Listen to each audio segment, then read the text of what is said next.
하나님 말씀은 고린도전서 15장 35절로 마지막 절 58절까지입니다. 예수님은 살려주는 영이 되셨습니다.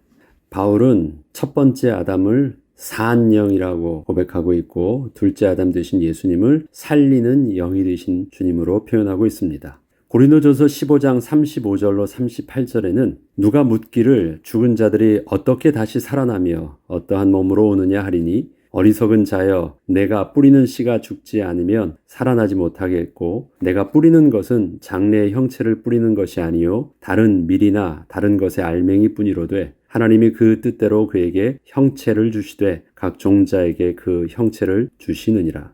천지를 창조하신 하나님을 알지 못하는 자들은 부활을 이해할 수 없습니다. 부활은 하나님의 창조의 능력으로 말미암아 이루어지는 일이기 때문입니다. 부활을 부정하는 이들은 자신들의 수준으로 볼 때 부활이 불가능하다고 하는 것이지만 천지를 창조하신 하나님의 능력으로는 하나님은 하실 수 있습니다. 우리에게 다시 살아나라고 말하는 것이 아닙니다. 하나님이 그렇게 다시 살리시겠다라는 것입니다. 하나님의 놀라운 구원 계획 속에서 하나님은 부활을 계획하신 것입니다. 하나님이 천지를 창조하실 때 하나님께서 창조의 능력으로 사람을 창조하신 하나님께서는 인간이 범죄하였을 때 하나님의 신실하신 언약과 그 사랑으로 인하여 인간에게 또한 부활을 계획하시고 그 일들을 이루신 것입니다. 그래서 부활은 사람의 능력으로 수준으로 이해할 수 있는 것이 아니라 천지를 하나님이 창조하신 것처럼 하나님께서 사람을 재창조하시겠다라는 것입니다. 부활은 하나님이 지으신 모든 피조물에게 일어나지 않습니다. 오직 유일하게 사람의 생명만이 부활을 할 수 있습니다. 하나님께서는 사람을 창조하실 때 생기를 불어넣으사 사람이 생명이 되게 하여 주셨습니다. 그렇기 때문에 사람의 영은 소멸하지 않고 부활이 가능한 것입니다. 바울은 이 부활을 씨앗의 비유를 통해서 설명을 하여 주고 있습니다. 씨를 뿌리는 것은 장래 나올 형체와는 완전히 다른 작은 알갱이를 뿌릴 뿐이고 씨앗의 작은 알갱이는 형체도 없이 완전히 없어지고 마는데 어떻게 거기서 장래의 나무와 같은 그 형체가 나올 수 있는 것일까요? 그 이유는 그 씨앗에는 씨앗의 생명이 있기 때문입니다. 죽은 자의 부활도 이와 같이 몸은 썩어 없어지는 것 같아도 영은 소멸되지 않아서 하나님께서는 다시 형체를 입은 생명으로 부활하게 하실 것입니다.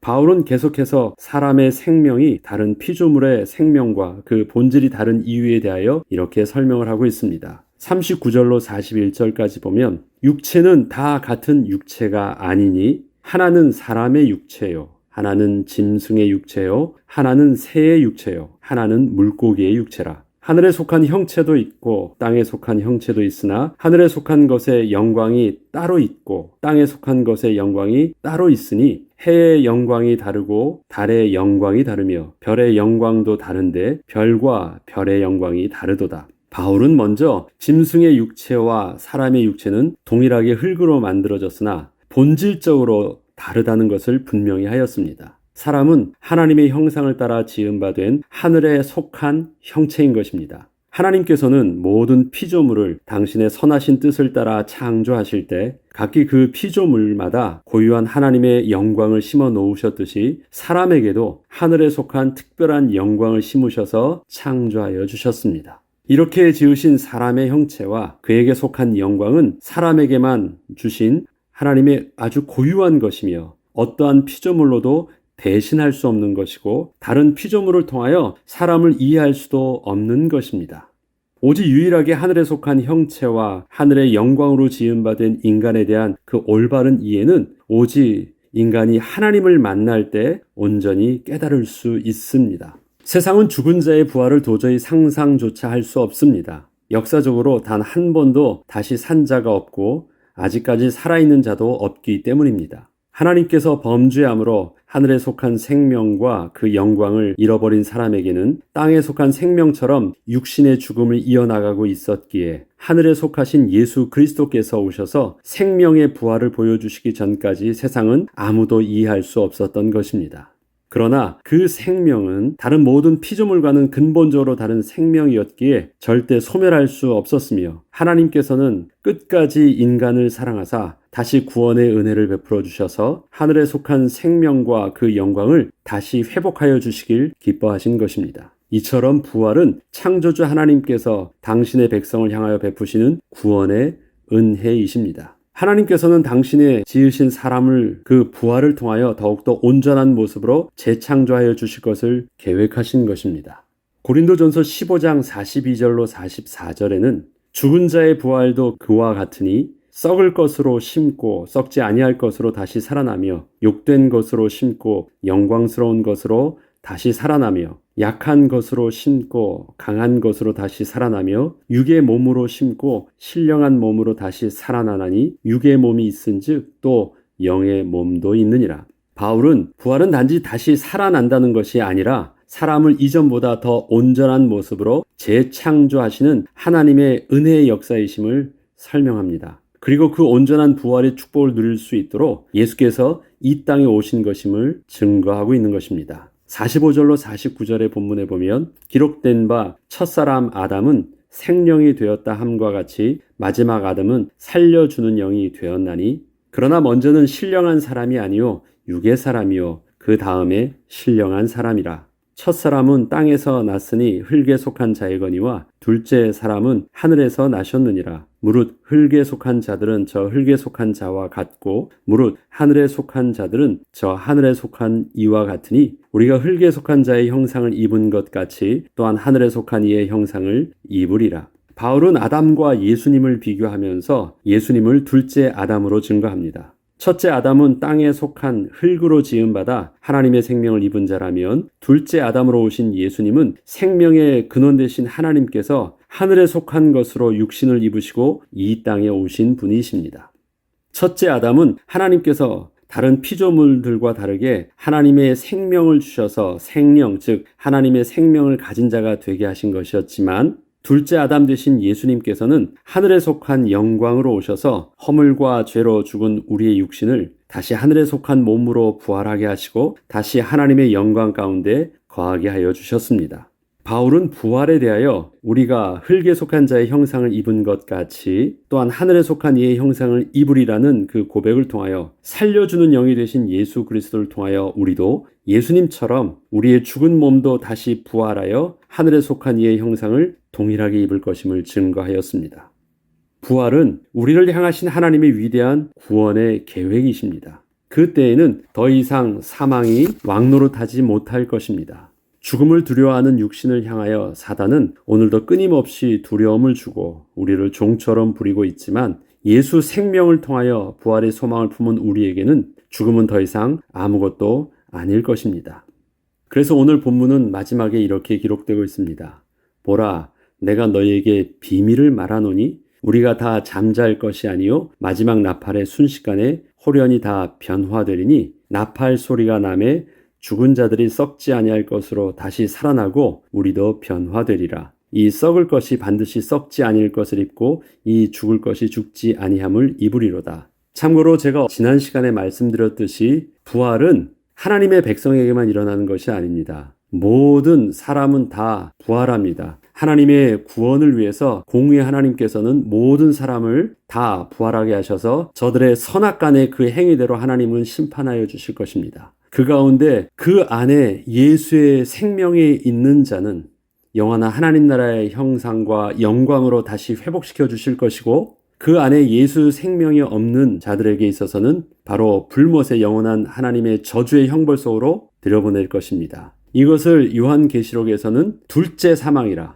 첫 번째 사망은 바로 우리 이 땅에서의 육신의 죽음이지만 다시 살아나요. 두 번째 사망은 그렇다고 해서 죽는 것이 아니라 죽는 것보다 더 못한 고통스러운 영원한 불못으로 떨어지는 지옥불에 떨어지는 것을 둘째 사망으로 표현하고 있습니다. 어찌하든 간에 하나님은 모든 잠자는 영혼을 살리셔서 그렇게 양쪽으로 구분하여 주실 것입니다. 우리에게 부활이 소망이 있는 것은 우리 가운데 예수의 영, 살리는 영 되신 예수께서 우리 가운데 생명으로 성령으로 함께하여 주셔서 우리가 하나님의 창조의 능력으로 다시 부활하게 될 때, 우리의 잠자는 영혼이 깨어서 주님 앞에 서게 될 때 우리는 하나님의 형상으로 하나님의 영광의 모습으로 주님 앞에 나아가 주님 앞에 서게 될 것이기 때문에 우리에겐 부활의 소망이 있는 것입니다. 그래서 그 부활에 대해서 우리는 변화되는 것을 소망을 갖는 것입니다. 만약에 우리만 부활하고 세상 부활하지 않는다고 한다면 그것은 그렇게 좋은 것이라고 표현할 필요가 없어요. 어차피 죽으면 끝날 것으로. 그러나 부활이 소망이 되고 두려움이 되는 것은 생명 가진 자에게선 영원한 하나님 나라의 구원의 영광을 바라보는 것이지만 저들에게서의 부활은 하나님의 심판 속에 빠지는 것이기 때문에 그 부활을 우리는 산자나 죽은 자나 모두 진지하게 바라봐야 되는 것입니다. 이 썩을 것이 썩지 아니함을 입고 이 죽을 것이 죽지 아니함을 입을 때에는 사망을 삼키고 이기리라고 기록된 말씀이 이루어지리라. 사망아 너의 승리가 어디 있느냐? 사망아 내가 쏘는 것이 어디 있느냐? 사망이 쏘는 것은 죄요 죄의 권능은 율법이라. 우리 주 예수 그리스도로 말미암아 우리에게 승리를 주시는 하나님께 감사하노니 그러므로 내 사랑하는 형제들아 견실하며 흔들리지 말고 항상 주의 일에 더욱 힘쓰는 자들이 되라. 이는 너희 수고가 주 안에서 헛되지 않은 줄 알미라.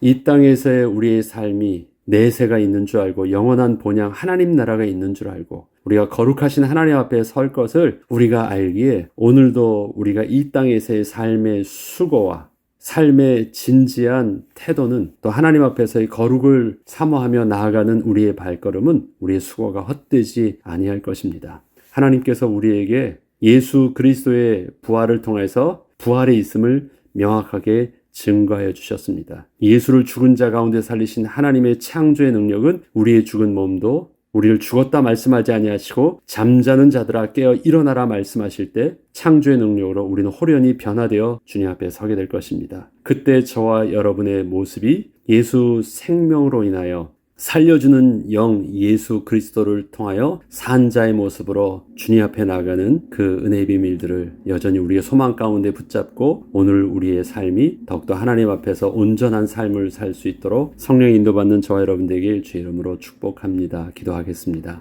하나님 아버지, 하나님께서 이 땅에서의 우리의 삶이 그냥 살고 죽으면 끝나는 삶이 아니라 하나님의 영원하신 사랑과 언약과 그 구원의 계획 속에서 우리는 다시 부활할 것을 분명하게 말씀하여 주셨고 예수께서 부활하심으로 잠자는 자들의 첫 열매가 되어 주사 우리에게 부활을 분명하게 증거하여 주셨습니다. 하나님, 우리는 훗날 주님께서 부르실 때 순식간에 변화되어 주 앞에 설 것입니다. 그때 우리의 모습은 하늘에 속한 자의 모습으로 하나님의 생명을 붙잡은 하늘의 영광의 모습으로 주 앞에 서기를 소망합니다. 더욱더 이 땅에서 우리의 삶이 그리스도 안에서 온전하게 하여 주시고 하나님 나라를 꿈꾸는 우리의 삶이 더욱더 죄와 싸우며 모든 악한 것과 싸우며 더 이상 사망이 우리의 왕노릇하지 못하는 그 은혜의 삶, 담대한 삶을 오늘도 또 계속 누리게 하여 주옵소서. 감사드리며 우리 주 예수 그리스도 이름으로 기도합니다. 아멘.